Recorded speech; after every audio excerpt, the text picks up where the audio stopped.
Can you imagine being in love with someone that you wanted to marry, but society told you that it was wrong for you to love that person? And because society disagrees with who you love, you are not entitled to express your feelings for that person through the institution of marriage.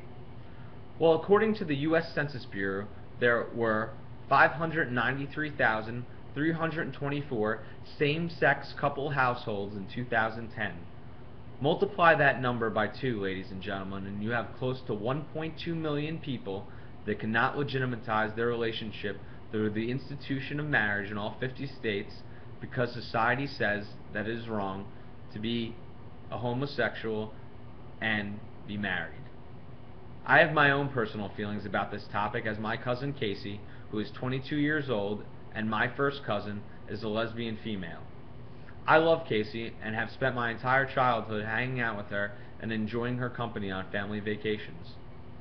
I do not think that it is constitutional to deny her the right to legally marry another woman, and Casey is fearful that she will never be able to legally marry a woman in the state that she works in because all 50 states do not support the bill for homosexual marriage. Same-sex marriage should be legalized so that equality and freedom of gay couples are protected, whereas making it illegal or prohibiting it would be a discriminatory act. According to the Social Theory and Practice, author Brian Vaughan Baltzy says that heterosexual couples have the right to marry, whereas same-sex couples do not. As such, same-sex couples suffer an undue restriction on their personal liberty at the hands of state policy. They do not have equal access to the full complement of civil rights to which their heterosexual co-citizens have access. Think about it for a second, ladies and gentlemen. They do not have access to the civil liberty and constitutional right to pursue their pursuit of happiness, and they do not have the right and freedom to do as they please. Why should a sect of American citizens be denied a right that is intended for all?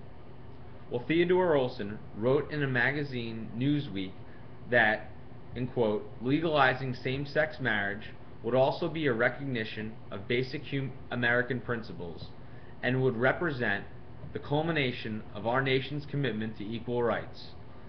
It is, some have said, the last major civil rights milestone yet to be surpassed in our 20th century struggle to attain the goals we set for this nation as its formation. He continues that this bedrock American principle of equality is central to the political and legal convictions of Republicans, Democrats, liberals, and conservatives alike.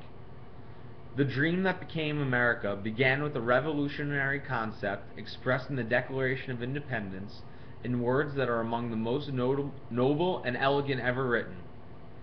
That we hold these truths to be self-evident, that all men are created equal, that they are endowed by their Creator with certain unalienable rights, that among these are life, liberty, and the pursuit of happiness.